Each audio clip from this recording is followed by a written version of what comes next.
Hello बच्चों, मैं हरीश मटपाल आप सभी बच्चों का स्वागत करता हूं अपने ज्ञान सागर मटपाल चैनल में।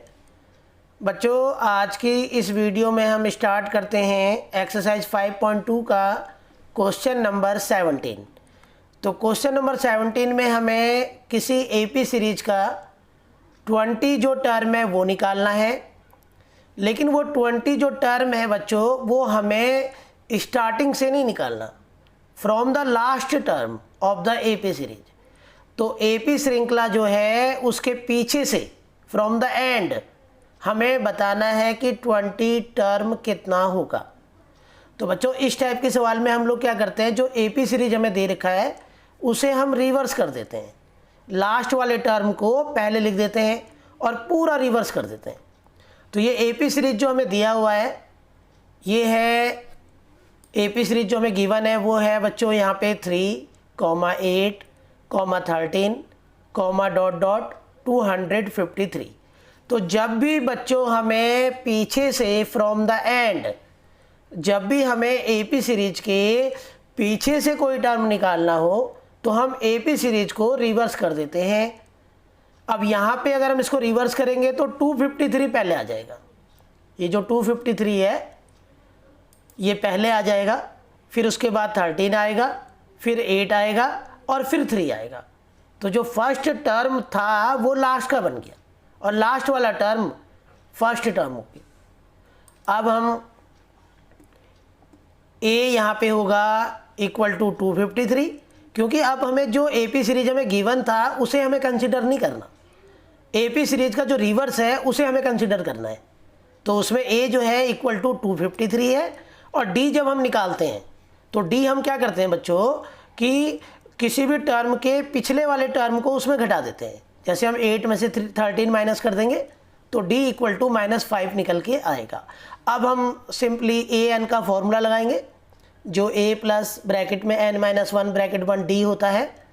अब a और d की जगह उनकी वैल्यू रखेंगे और n जो है हमें यहाँ तो क्लियर है कि n हमें दिया है कि हमें एपी सीरीज के 20 जो टर्म है, पीछे से 20वें नंबर पे जो टर्म है वो हमें निकालना है। तो n यहाँ पे बच्चों 20 है, तो n को हटा के हमने 20 लिखा।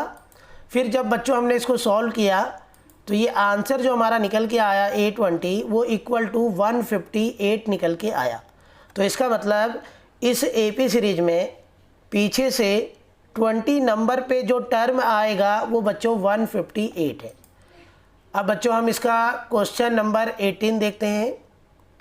क्वेश्चन नंबर 18 को अगर हम पढ़ें तो हमें 4th और 8th जो टर्म्स हैं उनका जो सम है वो हमें दे रखा है 24।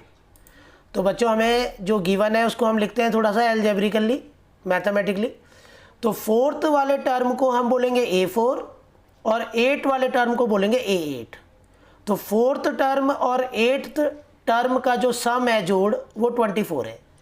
बच्चों A4 को हम क्या लिखेंगे, a प्लस 3d, और A8 को क्या लिखेंगे, a plus 7d equal to 24।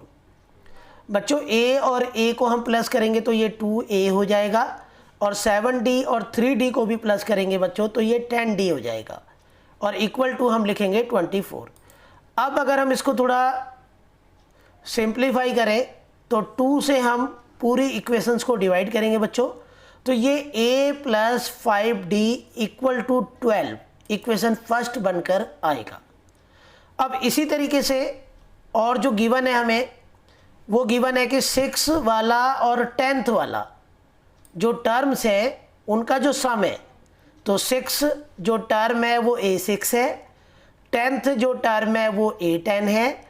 दोनों का सम यहाँ पे बच्चों 44 है। तो A6 को हम क्या लिखेंगे बच्चों, a प्लस 5d, और A10 को हम क्या बताएंगे, a प्लस 9d। ये होगा इक्वल टू 44। अब हम बच्चों a और a को प्लस करेंगे बच्चों तो ये हो जाएगा 2a, और 5d और 9d को प्लस करेंगे बच्चों तो ये हो जाएगा 14d।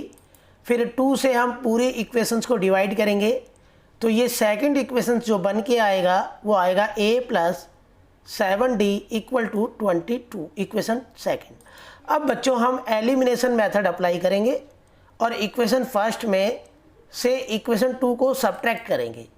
तो पहले हमने इक्वेशन फर्स्ट लिखा, उसके नीचे हमने इक्वेशन 2 को लिखा, और अब हम सब्ट्रैक्टिंग कर रहे हैं तो हमने क्या किया बच्चों, इक्वेशन 2 के जो साइन है उन्हें हमने बदल दिया। तो जो प्लस है वो माइनस कर दिया, और अब a और a तो प्लस और माइनस में है तो कैंसिल हो गई।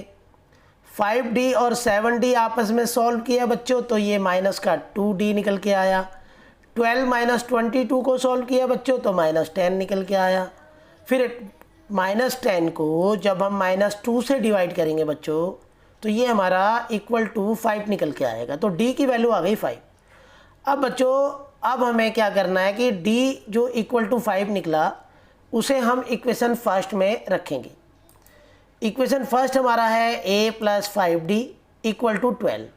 तो d को हटा के 5 लिखा, तो ये 25 जो आया इसको हम इधर लेके जाएंगे, तो ये हो जाएगा a इक्वल टू 12 माइनस 25 जो होगा माइनस 13।